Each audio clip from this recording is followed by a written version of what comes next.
Women and children are bearing the brunt of the war in Gaza. That's the stark warning from the United Nations agencies working in the region. More needs to be done to protect the most vulnerable, but how's that even possible with the war still raging on?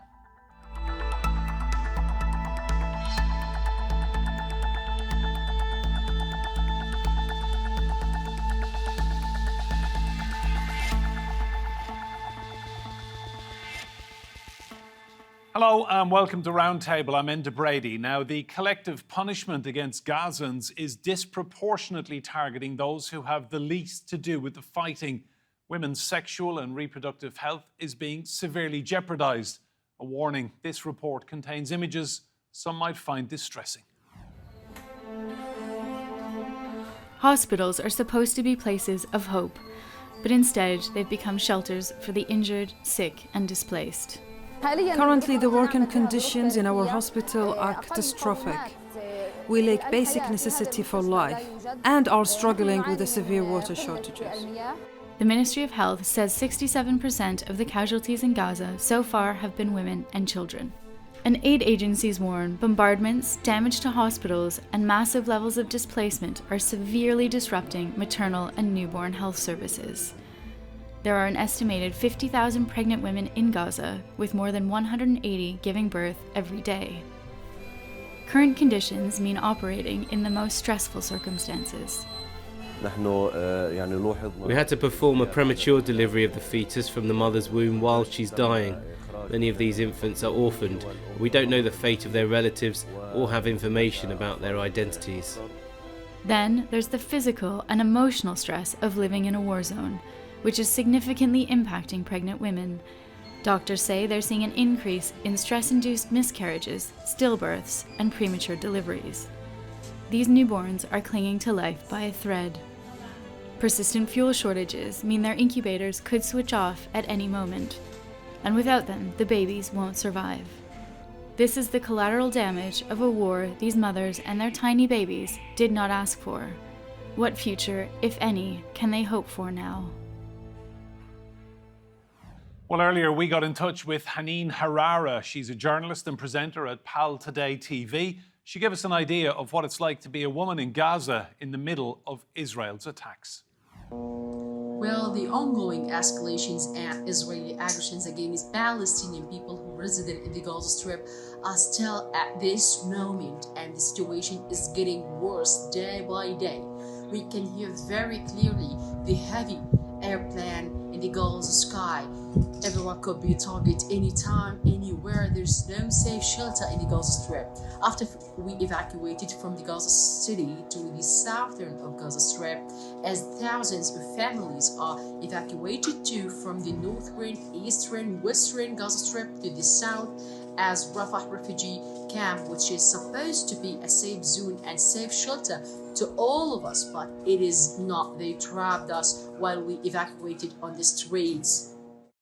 They targeted the people who are walking there, escaping from the shellings, rockets, missiles, and direct to the southern Gaza Strip. So imagine with me how hard it is to the mothers who are even write down the names of their children on their bodies, because the expectation of their death are so high.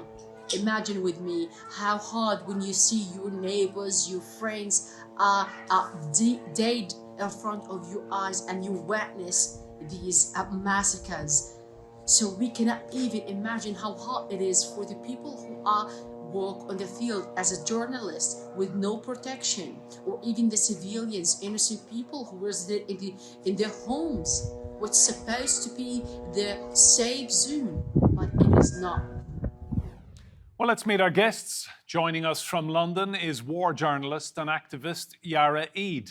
In Ramallah, in the occupied West Bank, is Nabal Farsak, spokesperson for the Palestine Red Crescent Society. Also in Ramallah is TRT World's correspondent Fatin Elwan.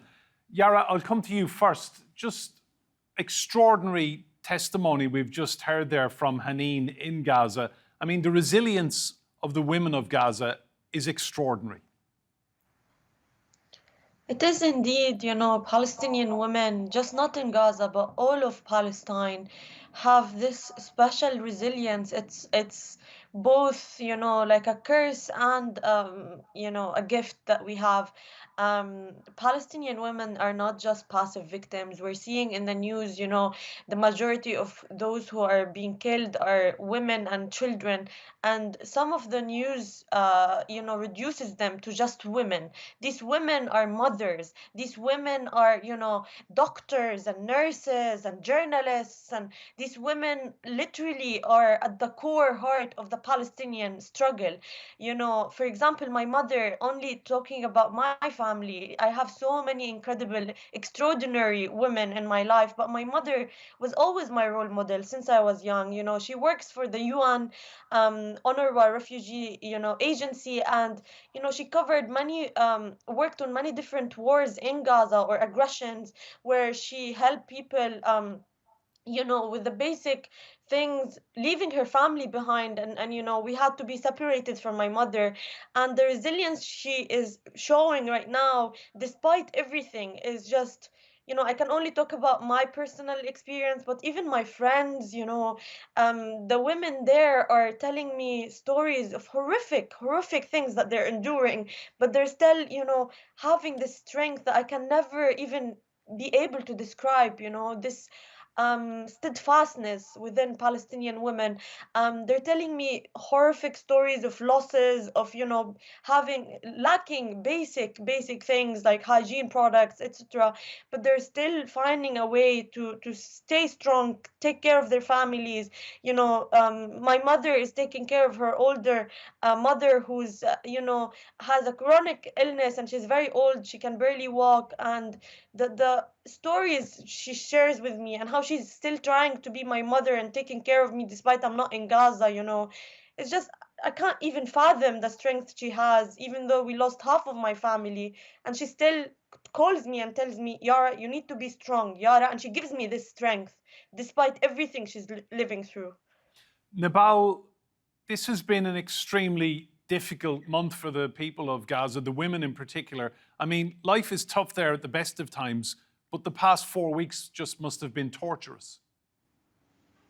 It is. It has been one of the toughest months at the Palestinians who are currently in Gaza Strip. Over 2 million civilians now are lacking food, water, with no supply, with no medicine, with nothing. And soon they might be even without medical services, all of them under intense bombardment. There is no safe place in Gaza, and it's simply hard to describe the emotions of mothers and dads who feel vulnerable, unable to protect themselves or even their children or their families. Half of the population up to this moment have been internally displaced among various Gazan cities. And basically, they are in a very hard conditions, lacking every basic humanitarian need.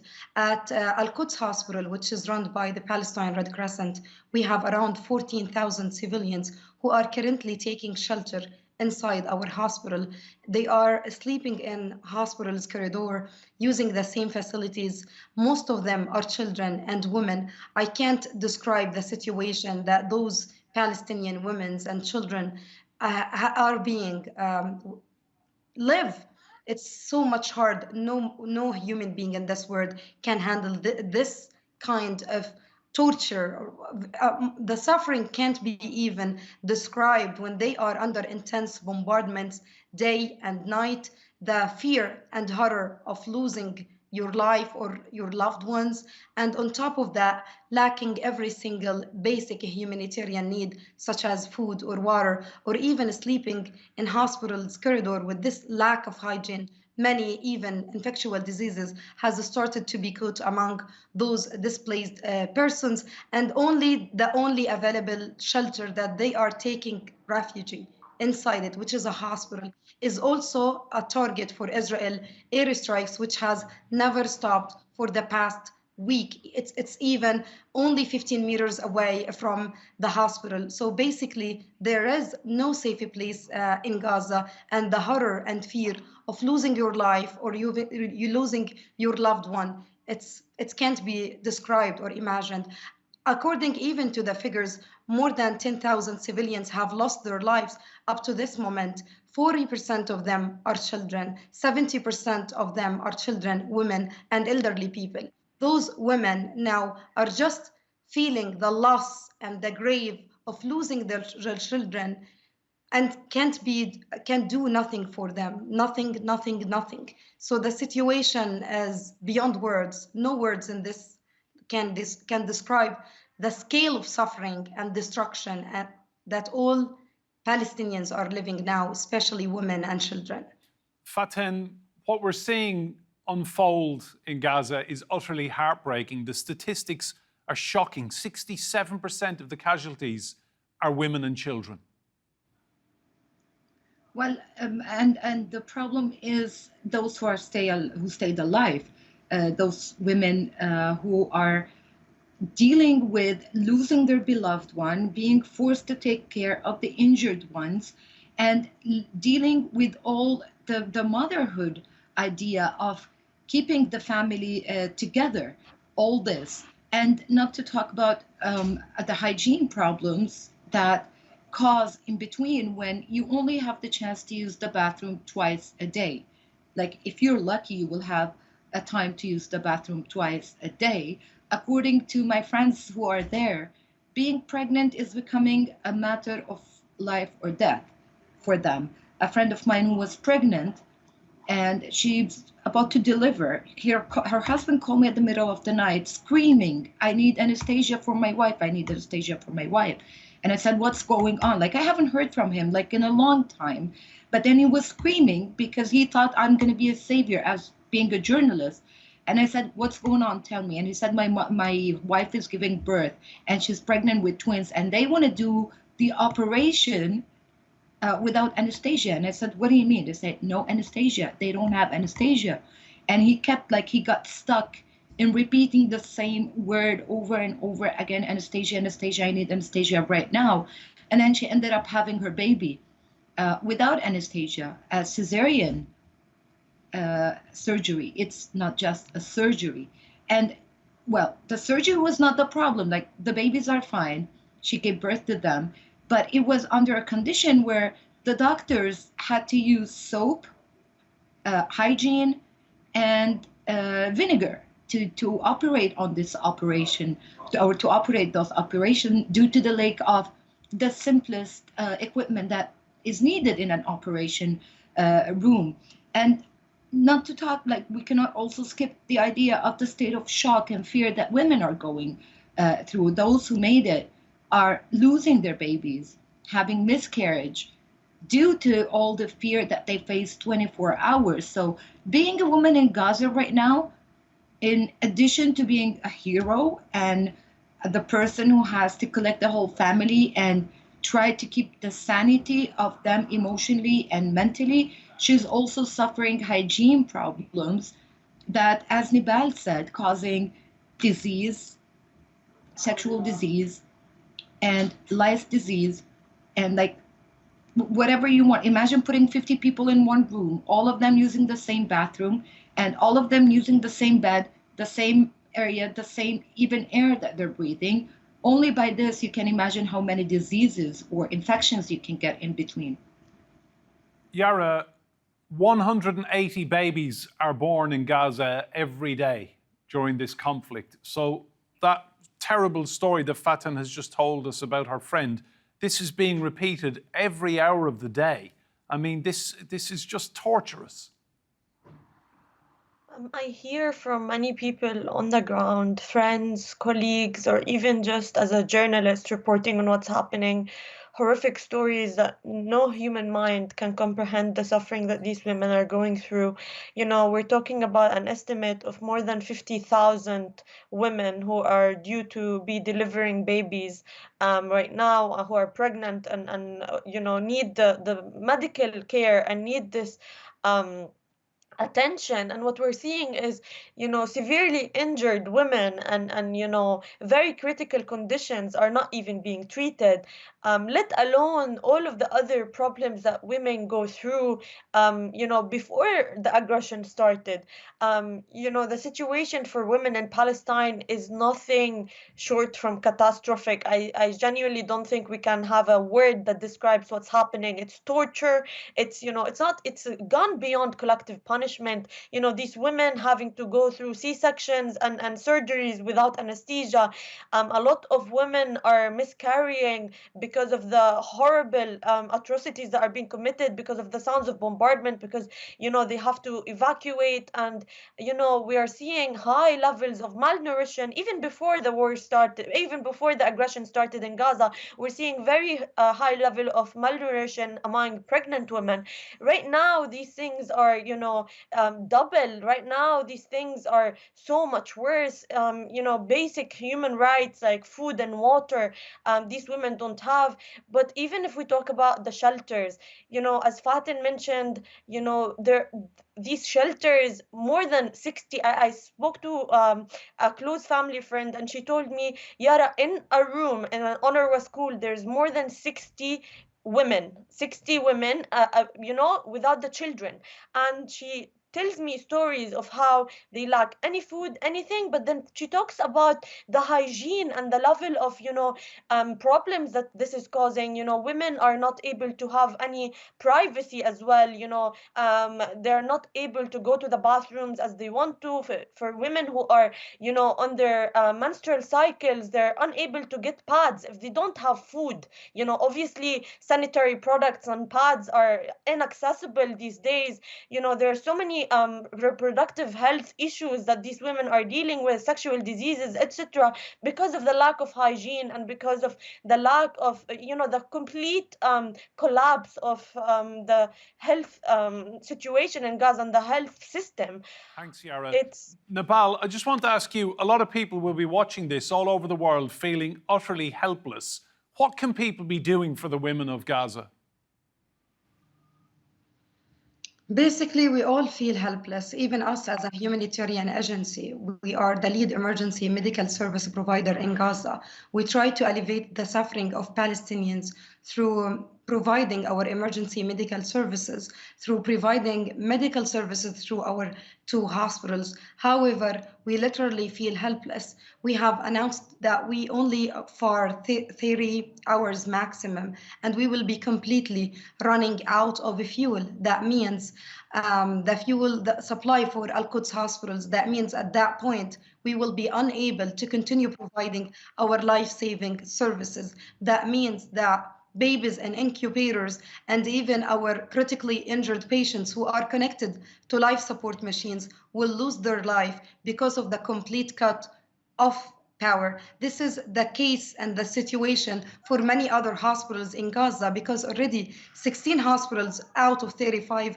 went out of service, either due to bombardment or because running out of supply, medical supply, as well as fuel. So basically all hospitals now are overwhelmed. They already exceed the capacity of the hospitals. There is no available beds. People are being treated at the ground in hospitals corridor. On top of that, there is extreme shortage of medical supplies and medicine, as well as fuel. Up to this moment, the international community failed to intervene to allow the entry of fuel to Gaza, although fuel means life, because with running out of fuel, we will be, unfortunately, all ambulances will stop and they will be unable to transfer the wounded people to the hospitals, which will be shut down at that time because, as I mentioned, without power, they will be unable to work. Bakeries also will stop operating because they are also dependent on power in order to provide people with bread. Even the humanitarian aid trucks need also fuel to receive the aid and distribute the aid. So we will be also obligated to we can't even continue operating and receive the humanitarian aid. Thanks, Nabal. Fatin, mental health gets huge coverage in Western media. I guess even thinking about mental health at a time when you can't get water, hygiene products, food for your children. I mean, at some stage, mental health is just really going to need a lot of addressing in Gaza. Well, I'm laughing because I just remembered this article that was posted on the Jerusalem Post about how can you lose weight during the war between Israel and Hamas, which is really funny. They're asking them to use the time of the stress and the anxiety that they have in this war to lose weight, in which is totally ridiculous to read such an article. To be honest, at the time that people in Gaza, they don't have food or water. Let me simplify it for you. Imagine going to the beach, having a wonderful day in the beach, swimming inside of that beach, and then going back home and not having a shower. The salt on your body for days and days and days. This is what we're talking about, but this is the continuous feeling that people in Gaza will have. And, you know, you're talking about people who were they're not in a post-trauma situation. They are in a continuous trauma situation, and no one is taking care of that side because there's no time to take care of that side to start with, because for like a month it's being hit, and even if you see the images of kids being wounded in front of your eyes, they're shaking, like their body is totally shaking, but you really don't have anyone to carry them around because everyone is grieving and as everyone is in pain. It's not like if you fall or you lost a family member, you will find a tribe that can hold you around. You're talking about a whole city that is all grieving at the same time, and mental health is not the priority at the time that they don't have food to survive. So what are we going to deal with? We're already dealing with traumatic kids, and we're going to see another generation and another generation of pissed off kids, of waking up of nonstop bombing, burns in their bodies, and pain in their soul. And the most sad part is you see those kids being on a hospital bed with no one to hold them or hug them. They just wanted someone to hug them. In most of those videos, they're shaking, and everyone is asking, why didn't anyone hug them? Well, the answer is because their mom and dad passed away, and the doctors are overwhelmed, and there's no one to hug them because everyone has someone to worry about. So mental health is, I think Gaza will need like a whole city treatment for years and years to come. That's if they manage to erase those memories of chopped bodies and the amount of blood and the fear and the sound of bombs from their memories to start with. They grew up on this sound, and this sound is still going on, but this time the horrifying image was not just in one area. Thanks, Fatin. Nabal, your thoughts on mental health support? So at the Palestine Red Crescent, we have teams who are working on the ground, trying to support children and women who are now currently taking shelter in schools and hospitals. We provide psychosocial support for them, trying to support them at this horrific times that they are living. We have witnessed and heard many stories of those children and women who have been encountered for continuous bombardments, who are now living the shock of losing their loved ones. As much as we can, we try to support them, alleviate their suffering. But absolutely, it's so much hard for the teams to deal with this great number of, literally now over 2 million civilians are traumatized. So the Palestine Red Crescent to try to reach for those who are taking shelter in schools and hospitals, try to support civilians and children as much as we can through our psychosocial support teams, even implemented some recreational activities for children to give them some time for joy and happiness, although they are under intense bombardments that is taking place all over day and night. What I think is really important to highlight is the mentality and the mental health of those who are in the front lines, paramedics, doctors, nurses. They are absolutely now traumatized because they are every single hour encountered to horrific scenes of children and women who have been bombed under their homes while they are sleeping. I can't convey the emotions of my colleagues who are currently for over a month on duty, trying to save other people's life, encounter to these horrific and heartbreaking scenes, just devastating. No one of them can even handling. On top of that, they still have to be strong, trying to continue saving lives of people while they have left their families in their homes with nothing, with no food, no water, no supply, and up to this moment,